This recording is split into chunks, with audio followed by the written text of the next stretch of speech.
الحمد لله وكفى وسلام على عباده الذين اصطفى أما بعد فأعوذ بالله من الشيطان الرجيم بسم الله الرحمن الرحيم إنما المؤمنون إخوة فأصلحوا بين أخويكم واتقوا الله لعلكم ترحمون لذا تدرون بانكم पलिए शेटे टेमा आप तो चनोरो दी पलीरे को वहीं ला रहे पलीरे माँ ठाइन जा रहे इबादत ते लोग जा रहे नमाज ते फज जा रहे तभी मैं बलिए अवा मो उठे टेमा बाई ठाले सुरक्षी लाए होशी माँ बाई ठाले सलातुल जमाअत तफदुलु सलातल फज़ ब27 दरजा रवाहुल बुखारी चाहे रिवायत चले रसूलुल्लाह सल्लल्लाहु अलैहि वसल्लम अमेशिरे तऊरे फटे लुए नमाज थे जमाअत ने विप्यूरे लुए नमाज का असाबों नसख नसठ था तापू बीरो मियटे तुम जमाअत जी था और जमाअत ने नमाज फटा तरो चीचेरे तरो मियटे इस्लाम तादना का जमाअत को तरोली अली न था सूजी न्यू मुगु अली न था रे लोग चनोरू ये इबादत ते आलों को लैची ले इबादत तैंगा सुजु सिसी लोगा तनी लनी दजू दजीरे लोगा अकु चनोरू जमाअत ने नमाज पढ़े नमाज को लैची ले सब लाएंगो नी ले सीखाएं लतुसव्वुन्ना सुफूफकुम औ ला युखलिफन्नल्लाहु बैना कुलूबिकुम अतिनूर लाइने को फ्यों नीनी ले सीनोरे लाइने फ्यों नीनी मसीबू सलूशन अतिनूर नलौंदारे मा अतिनू छें जा रे मारे कोयले मूरे अम्ये मटू मूरे कोय पे मूरे को ठे भी मेरे और जमात ने नमाज पढ़े सब लाइने को नीनी ले सीखाएं चिए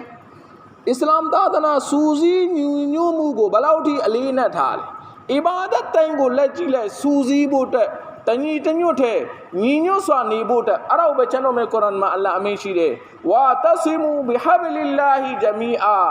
अल्लाह ये चोगो तेनो री स्वयमेगा सो कैठा वला तफरकू अछेंजे कोयले मुरी अछेंजे तुय कोय मुरी में फिने लीजा दमेसी म्या खम्या इस्लाम तादना दी चनोरू को नीन्यो फोटा दरस पी चनोरू आलों दी दुनिया ये बेदाऊ माँ बे नीरे लूबे फिफे चनोरू आलों ये मिन्ना केबला मिन्ना मुया अयती काबतुल्लाह बे फिर चनोरू अमेरिका माँ नीलू गारू का अनौफा ये बीरो ले में टाउंबे ले भी नमाज ले में मिन्ना मुया लऊ में लौलू मिया कबाए बेदाऊ माँ नीरे लूरी बे फिफे तनी थे काबा बको बेले चनोरू ये लखन हारे रसूल का मुहम्मदुर रसूलुल्लाह फिर नबुवत के चीज़ रोशे मुहम्मदुर रसूलुल्लाह फिर मुहम्मद सल्लल्लाहु अलैहि वसल्लम दी 900 नबी जो फिर तमानो नौमा नबी पुए मु मशीबु दा चनोरू आलो ये ईमान नबी री आलो ये असौत सिरा रसूलुल्लाह सल्लल्लाहु अलैहि वसल्लम में फिर और 900 नबी जो फिर रसूलुल्लाह सल्लल्लाहु अलैहि वसल्लम को छापी रे चंगाले 900 चा में फिर कोरोमिया ये नौमा नबी पुए मु मशीद रो कोरोमिया ये नौमा ले चां लाबू मशीद दी कुरान चानो मिया ताउ ठेबे दिगने गमा ये बेदाऊ माशीरे लुबे फिपी अमेरिका मा नीरे लुबे फिपी यूरोपा मा नीरे लुबे फिपी हो किंते मा नीरे लुबे फिपी हो अफ्रीका मा नीरे लुबे फिपी कुरान चानो मिया को अरबी मुये टमांडो को छापी रे बादाने बेफर मेमा नहीं मा नीलू चनरू मेमालू कुरान तता मला जबा मा नीलू जबालू कुरान तता मला लीजा दमीसी में कुरान का लेटा उबे नबी का ले दबाबे चनोरू ये मिना मुया केबला का ले टखू देबे चनोरू अच्छे ने बाजाओ कोयलवे नहीं आ रहा बाजाओ कोयलवे नहीं आ रहा अच्छे अरा उबे चनो रसूलुल्लाह सल्लल्लाहु अलैहि वसल्लम अमीशिरे अल मुस्लिमून करजुलिन वाहिद मुस्लिम सुरागार दगो टखाना बेरे दगोट खाना बे खाना गुटकू ने आराधना दूरे इनिष्टका आइनु इष्टका कुल्लू မျက်လုံးနာပြီဆိုလို့ရှိရင်တကိုယ်လုံးနာသွားတယ်တဲ့ဝိနစ္စတကာရာဆူအစ္စတကာကုလူကောင်းနာပြီဆိုလို့ရှိရင်တကိုယ်လုံးနာသွားတယ်တဲ့အဲ့တော့ကျွန်တော်တို့မြန်မာမှာလဲစာဆူတစ်ခုရှိတယ်လက်သေးစိတ်ရင်လက်ထိတ်နာတယ်လို့ပြောတယ်မဟုတ်ဘူးအစ္စလာမ်ကပြောတာကလက်သေးစိတ်ရင်လက်ထိတ်နာတာမဟုတ်ဘူးလက်သေးကိုစိတ်ရင်တကိုယ်လုံးနာသွား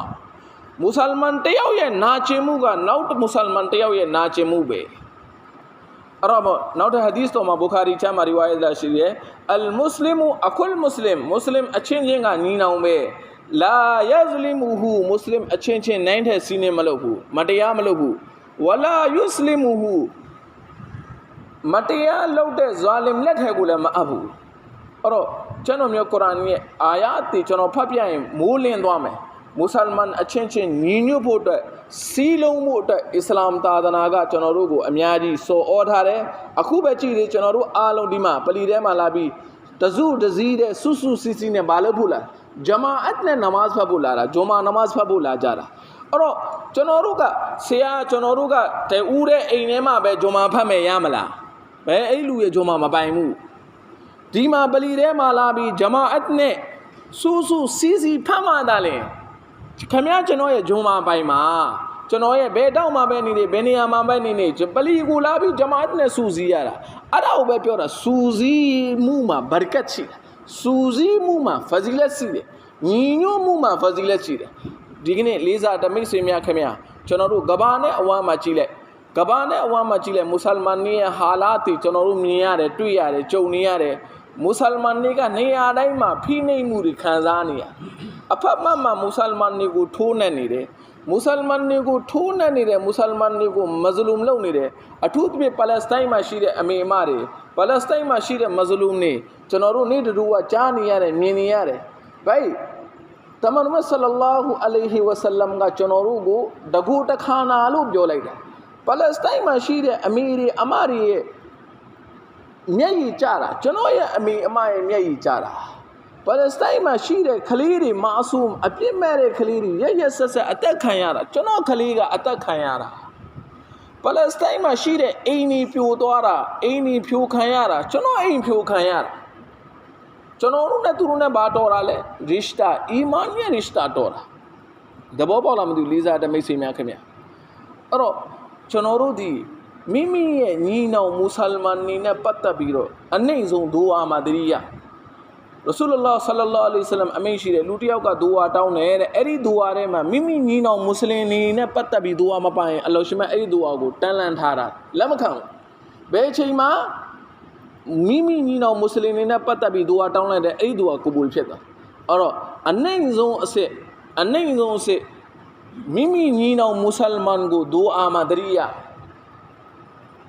ဘယ်ကျွန်တော်အကူအတွက်ကျွန်တော်ရဲ့ဘေးအိမ်အတွက်ကျွန်တော်ရဲ့ပတ်ဝန်းကျင်အတွက်ကျွန်တော်ရဲ့ဂျမတ်သားတွေအတွက်ကျွန်တော်ရဲ့ပလီမှာရှိတဲ့မွတ်ဆွလီတွေအတွက်ကျွန်တော်ဒူအာတောင်းမယ်ဘယ်လူတစ်ယောက်ကိုကျွန်တော်ဒူအာပေးပြီဆိုရင်ဒီလူနဲ့ကျွန်တော်ကြားထဲမှာ connection ချိတ်ဆက်မှုကျွန်တော်ရဲ့စိတ်ထဲမှာသူနဲ့ပတ်သက်ပြီးအညိုးအတေးတို့အာဃာတတွေရှိအောင်မလားသူ့ကိုကျွန်တော်ဒူအာပေးနေတယ်ကျွန်တော်သူ့အတွက်ဒူအာလုပ်နေတယ်အဲ့ဒါကြောင့်မလို့လူတစ်ယောက်ဒီဘသူနဲ့ပတ်သက်ပြီးဘယ်လောက်ထိမနာလိုဝင်တိုစိတ်တွေဖြစ်တယ်စီးပွားရေးတောင်တင်းလို့ပဲဖြစ်ဖြစ်ဒါမှမဟုတ်ယာရုအာနာရှိလို့ပဲဖြစ်ဖြစ်ချောမောလာပါလို့ပဲဖြစ်ဖြစ်ခေါင်းစဉ်မျိုးနဲ့မနာလိုဖြစ်တယ်ဆိုရင်မိမိညီနောင်တဲ့သူကမများလို့တဲ့ပို့ပြီးသူကလို့ကျွန်တော်တို့အဲ့ဒီမနာလိုဝင်တင်ဥစိတ်ထားရမှာကျွန်တော်မျိုးကုရ်အာန်ထဲမှာအလ္လာဟ်ကသင်ပေးတယ်ဆုံးမတယ်အလ္လာဟ်သင်ပေးတယ်ရဘ္ဘနာဂဖရလနာဝလီအခွာနီနလဇီနာဆဘကူနာဘီလ်အီမန်ရှေးရခင်အီမန်ရှင်နေအခုလည်းအလ္လာဟ်မဂ်ဖီရတ်လုပ်ပါဝလာတဂျအလ်ဖီကူလူဘီနာဂိလာအဲ့ဒီအီမန်ရှင်နေနဲ့ပတ်သက်ပြီးကျွန်တော်တို့ရဲ့နှလုံးသားထဲမှာအမုန်းထားခြင်းအကောက်ထားခြင်းအညှိုးထားခြင်းကနေအလ္လာဟ်ရှင်ထိမ့်သိမ့်ပါအလ္လာဟ်ဖယ်ရှားပေးပါလို့ဒူအာတောင်းကျွန်တော်မျိုးကုရ်အာန်မှာအလ္လာဟ်ကိုယ်တိုင်သင်ပေးတယ်အီမန်ရှင်ချင်းမတဲ့တာအီမန်ရှင်ညီညွတ်မှုမရှိတာကဘာကြီးကိုဒါဟာတွေးချောင်းစည်းစေတဲ့ပြစ်မှုထက်တော့ကြီးသေးတယ်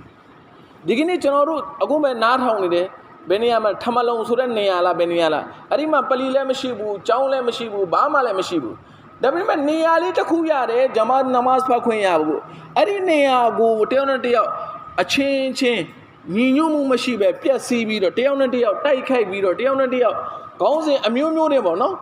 သူတို့အချင်းချင်းမညီညွတ်တဲ့အပေါ်မှာနမတ်ဖတ်ဖို့တော့တော်တော်ဒုက္ခရောက်တယ်ဘယ်အလ်ဟမ်ဒူလ illah ကျွန်တော်တို့ကိုဒီမှာပလီကြီးအလ္လာဟ်ချီးမြှင့်ဒီပလီဖြစ်မြောက်ရေးအတွက်ဒီပလီကိုစီကားအောင်တိုက်မြိုက်အောင်ဒီပလီမှာလာပြီးမွတ်ဆလီတွေနမတ်ဖတ်နိုင်အောင်လှုပ်ပေးတဲ့ပုံကိုယ်တွေတဦးတိုင်းနဲ့ကျွန်တော်တို့ကျေးဇူးရှင်လို့မှတ်ပြီးဒူဝါမှာတရိရပြီဒီပုံကိုယ်တွေရဲ့အဟ်ဆန်မဲ့လေဒီပုံကိုယ်တွေဖီကေထားတယ်ဒီအုပ်ချုပ်ရေးအဖွဲ့ကဖီကေထားပြီးတော့ဒီပလီကိုကျွန်တော်တို့အာရာမ်နဲ့ဒီမှာအီဘာဒတ်လုပ်ဖို့နမတ်ဖတ်ဖို့ခင်ဗျားတို့ကျွန်တော်တို့တစ်ချက်တွေးကြည့်လိုက်ရင်ဟိုးမှာတောင်တကုံတို့မြောက်တကုံတို့ဟိုးရွှေပြည်သားတို့ဗလီတွေမရှိဘူးတရစလာဂျိုမာနေ့မှာဂျိုမာဖတ်ဖို့အတွက်ကိုဆရာရဲ့တဲ့ကျွန်တော်တို့ဂျိုမာဖတ်ဖို့ကျွန်တော်တို့အိမ်မှာမိသားစု4ယောက်ရှိတယ်အဲ့ဒီ4ယောက်ကဂျမာတ်နဲ့နမတ်ဂျိုမာသွားဖတ်ဖို့အတွက်ကိုဗလီမရှိတဲ့အတွက်ဇယိဇကဘလောက်ကိုတရက်တာထမင်းစားတဲ့ဇယိကားဇယိရှိ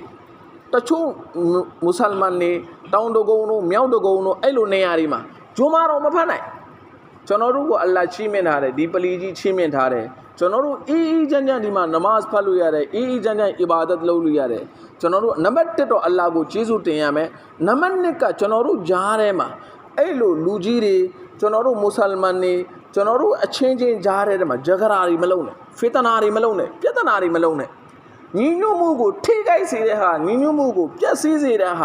ာလောက်ပြီးဟေးဆိုလို့ရှိရင်ကျွန်တော်တို့ထိတ်ဆုံးကနေကျွန်တော်တို့ကကာကွယ်ရမယ်တားဆီးရမယ်ပိတ်ပင်ရကျွန်တော်တို့ကိုအလ္လာဟ်ရှင်မြတ်သခင်ကအီမာန်နဲ့ရစ္စတာချီးမြှင့်ထားတာမိမိညီနောင်အဖေရဲ့တာဝန်ညီရဲ့တာဝန်တားရဲ့တာဝန်တွေရှိတယ်ဆိုလို့ရှိရင်ရှိတယ်မလားညီကိုအချင်းချင်းမှာပေးဆက်ရမယ်တာဝန်ဝတ္တရားတွေရှိကျွန်တော်ရဲ့တွေးတာတော်တဲ့ညီကိုတယောက်ရဲ့ဝတ္တရားတွေရှိနောက်ဆုံးရဆူလလာဆလလာလဟ်အလိုင်းဝါဆလမ်အမင်းရှိတယ်ဘာမှတွေးမတော်တားမဆက်တဲ့မိမိအိမ်နီးချင်းရဲ့တာဝန်အောင်ရှိမိမိအိမ်နီးချင်းနဲ့ပတ်သက်ပြီးအဲ့လောက်ထိတာဝန်ကြီးရမယ်အဲ့လောက်ထိမိမိအိမ်နီးချင်းကိုဂရုစိုက်ရမယ်ဘယ်လောက်ထိအောင်လဲဆိုလို့ရှိရင်ရဆူလလာဆလလာလဟ်အလိုင်းဝါဆလမ်အမင်းရှိတယ်ဂျီဘရီလာပြီးတော့တဲ့ငါကိုမိမိအိမ်နီးချင်းနဲ့ပတ်သက်ပြီးအဲ့လောက်သတိပေးတယ်အဲ့လောက်အသိပေးတယ်ငါကုရ်မတ်ဆလလာလဟ်အလိုင်းဝါဆလမ်ဘယ်လောက်ထိထင်သွားလဲဆိုရင်ငါကုရ်မတ်ဆလလာလဟ်အလိုင်းဝါဆလမ်တည်ဆုံးသွားရင်သူ့အမွေပေးရမယ်လို့တော့ထင်သွားတယ်အဲ့လောက်ထိအောင်လေးလေးနက်နက်မိတ်ထားတယ်ဘိတ်ဘေးဒဇိန်နော်ဘေးအိမ်နီးနာချင်းပဲရှိသေးတယ်နော်အိမ်နီးနာချင်းနဲ့ဝတ္တရားတော့အဲ့လောက်ကြီးတယ်ဆိုရင်ကျွန်တော်ရဲ့ညီကိုအရင်ကျွန်တော်ရဲ့မွေးထုတ်ထားတဲ့တာအရင်ကျွန်တော်ရဲ့မမှုကျွန်တော်ရဲ့ကြကျွန်တော်ရဲ့နာနာဒီလူကြီးတွေရဲ့ဝတ္တရားကျွန်တော်တို့ပုံမှာဘယ်လောက်ရှိဒီကနေ့ကျွန်တော်တို့ကပြောတယ်မွတ်စလင်တွေကိုကာဖီတွေကဂိုင်တွေကအစ္စရေးတွေကရဆက်ဇူလုံလုပ်တယ်ပြောတယ်ကျွန်တော်တို့ကိုယ်တိုင်ကျွန်တော်တို့အိမ်ထဲမှာကျွန်တော်တို့ကအဖေကိုအဖေနဲ့တူအောင်မဆက်ဆံတဲ့သားသမီးစိုးတွေရှိဒီကနေ့အဖေတွေကသားသမီးကိုဆုံးမဖို့နေတတ်တာဘလောက်ရိုင်းတဲ့သားသမီးတွေဖြစ်လာလဲဆိုလို့ရှိရင်အဖေကိုပြန်ပြီးမော်ကြည့်အဖေကိုပြန်ပြီးတော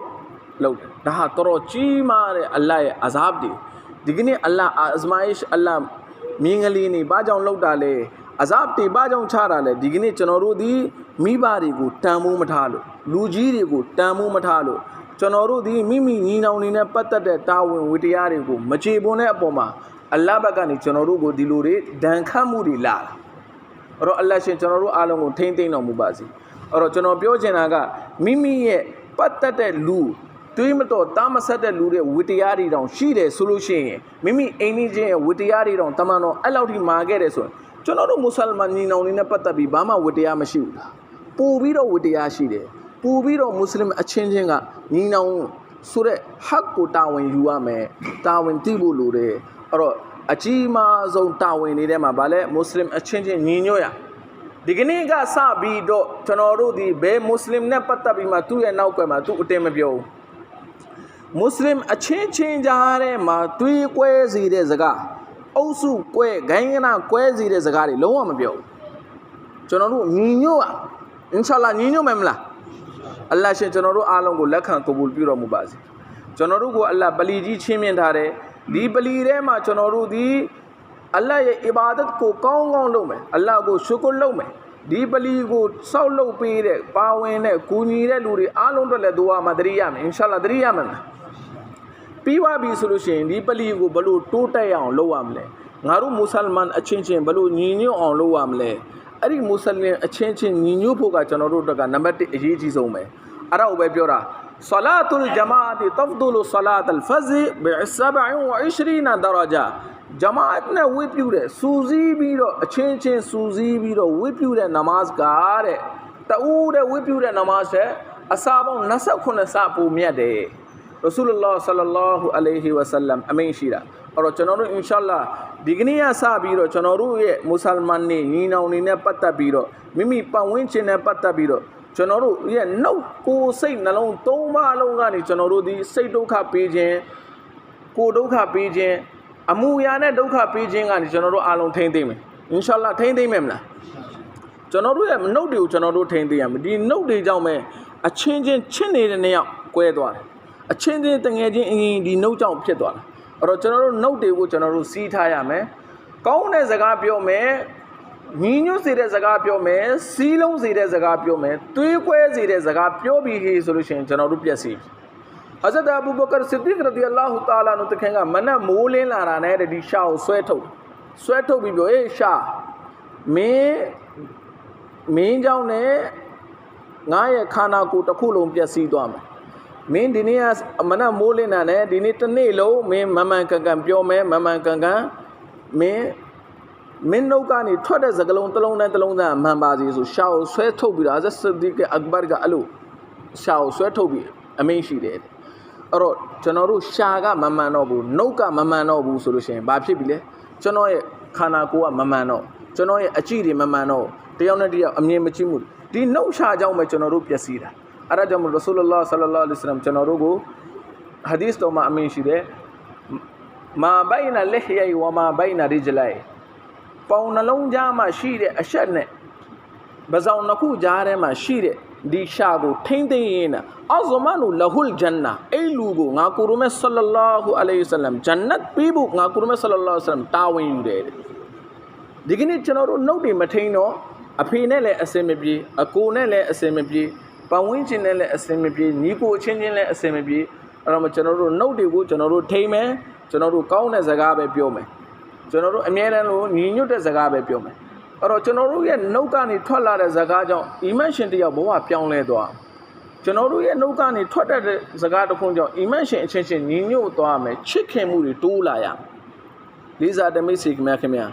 လူအချင်းချင်းမဟာဘတ်မရှိဘူးလူအချင်းချင်းကျေးဇူးမရှိရင်အလ္လာဟ်ရဲ့ကျေးဇူးဘယ်လိုသိမှာလဲ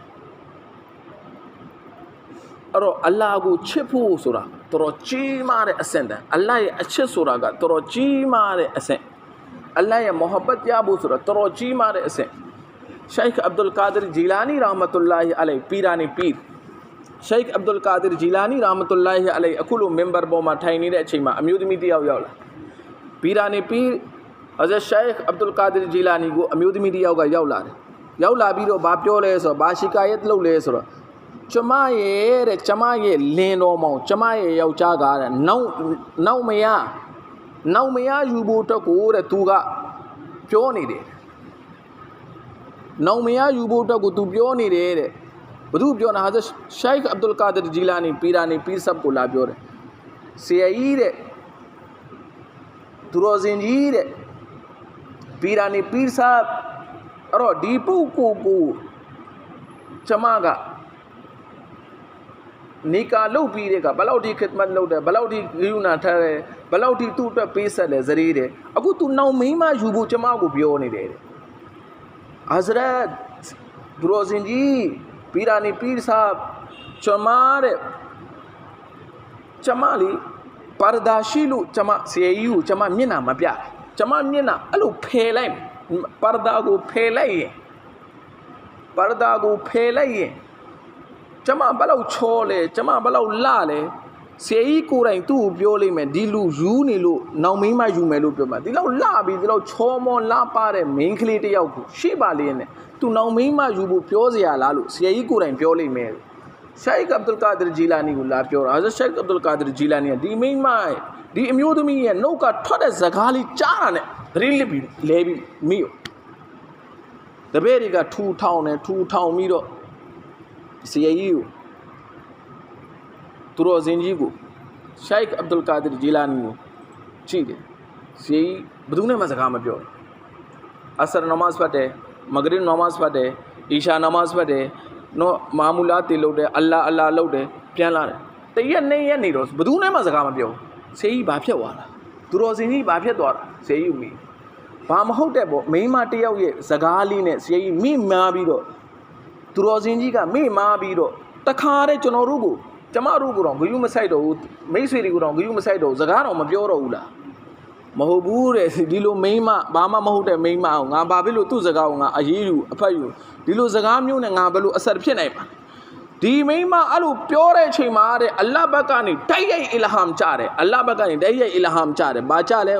အိုးပီရာနေပီရှိုက်ခ်အဗ်ဒူလ်ကာဒီရ်ဂျီလာနီဒီမိန်းမကသူ့ရဲ့လှပမှုကိုအဲ့လောက်တင်စားပြီးအဲ့လောက်ဖော်ကျူးပြီးတော့သူပြောတယ်ကျမမျက်နှာဖြဲလိုက်မယ်သူတော်စင်ကြီးကြည့်ကျမဒီတလတ်ပေးထိုက်တဲ့ဒီကျမယောက်ျားဒီနောက်မရယူပိုင်လားမပိုင်လားဆိုတော့ဆရာကြီးကြီးလို့ရတယ်ကျမအဲ့လိုချောတယ်လို့သူ့ကိုယ်သူနားစလို့ရင်းနဲ့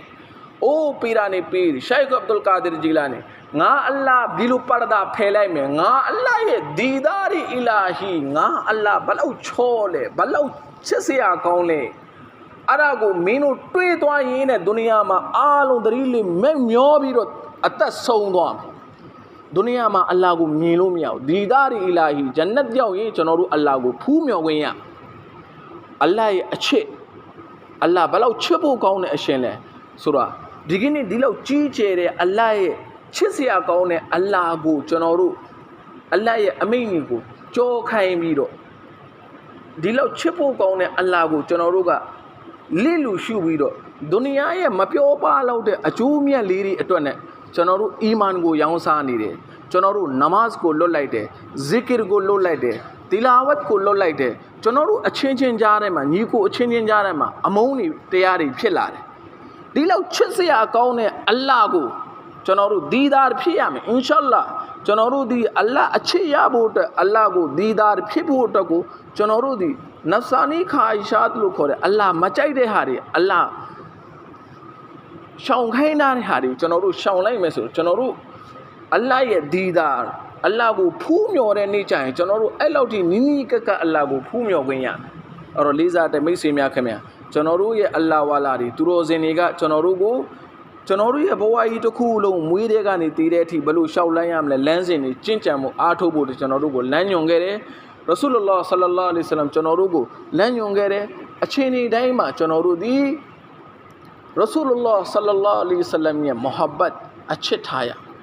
ဘယ်လူရဲ့နှလုံးသားထဲမှာရဆူလုလ္လာဟ်ဆလ္လာလာဟ်အလိုင်းဝါဆလမ်ရဲ့အချစ်မရှိဘူးလေ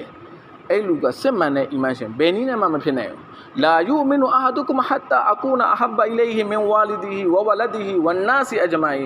ရဆူလုလ္လာဟ်ဆလ္လာလာဟ်အလိုင်းဝါဆလမ်ရဲ့အချစ်ကိုမိမိရဲ့အသက်ထက်ပိုချစ်ရမိမိမွေးထားတဲ့သားသမီးထက်ပိုချစ်ကမယ်မိမိရဲ့ညီကိုမောင်နှမမိမိရဲ့အဖေမိသားစုအရာအားလုံးထက်လူအားလုံးထက်စီးပွားရေးထက်တမန်တော်ကိုပိုမချစ်တဲ့ကာလပတ်လုံးဘယ်နည်းနဲ့မှစစ်မှန်တဲ့ပိတာတဲ့အီမန်ရှင်မဖြစ်နိုင်ဘူးအဲ့တော့အလ္လာဟ်ရှင်ကျွန်တော်တို့အားလုံးကိုဒီကနေ့ဝါဇီဒီကနေ့ဘယာန်ရဲ့အနစ်ချုပ်ကပါလဲကျွန်တော်တို့ကြားထဲမှာညီညွတ်မှုဖြတ်စည်းစေတဲ့ပြက်ပြားစေတဲ့စကလုံးတစ်လုံးမှဒီကနေ့ကစပြီးအင်ရှာအလ္လာဟ်မထွက်တော့ကျွန်တော်ကြောင့်နဲ့ကျွန်တော်ရဲ့နှုတ်ကြောင့်ဘယ်မွတ်စလင်မဒုက္ခမရောက်စေရအင်ရှာအလ္လာဟ်အားလုံးပဲဂရိပေးတယ်ဒီဗလီကနေထွက်တာနဲ့ဒီကနေ့ကစပြီးရခင်ကတော့ကျွန်တော်တို့ဘလို့နေခဲ့တယ်ထားလိုက်တော့အဲ့ဒါတွေခဏဖယ်လိုက်တော့အခုကစပြီးကျွန်တော်ရဲ့နှုတ်ကြောင့်ဘယ်မွတ်စလင်မစိတ်မထိခိုက်ရဒီကနေ့ကစပြီးကျွန်တော်တို့ဒီရဆူလုလ္လာဟ်ဆလ္လာလာဟ်အလိုင်းဝါဆလမ်ရဲ့မုဟဘ္ဘတ်အချစ်ကိုကျွန်တော်တို့ရဲ့အသွေးသားတဲ့အထိစိတ်ဝင်သွားအောင်ဆွန်နတ်တော်တွေပေါ်မှာအမလုပ်မယ်လို့ကျွန်တော်တို့တန်တန်ချအလ္လာဟ်ရှင်ကျွန်တော်တို့အားလုံးကိုပြောယုံဆိုယုံတတ်မဟုတ်ပဲနဲ့မိမိကြံရှိတဲ့ဇင်ဒဂီကိုပြောခဲ့တဲ့ဇဂီယတ်ဒီပေါ်မှာလက်တွေ့အမလ်ကျင့်သုံးနိုင်တဲ့တောဖီကပေးတော်မူပါစေဝါခီရူဒါဝါနန်အလ်ဟမ်ဒူလ illah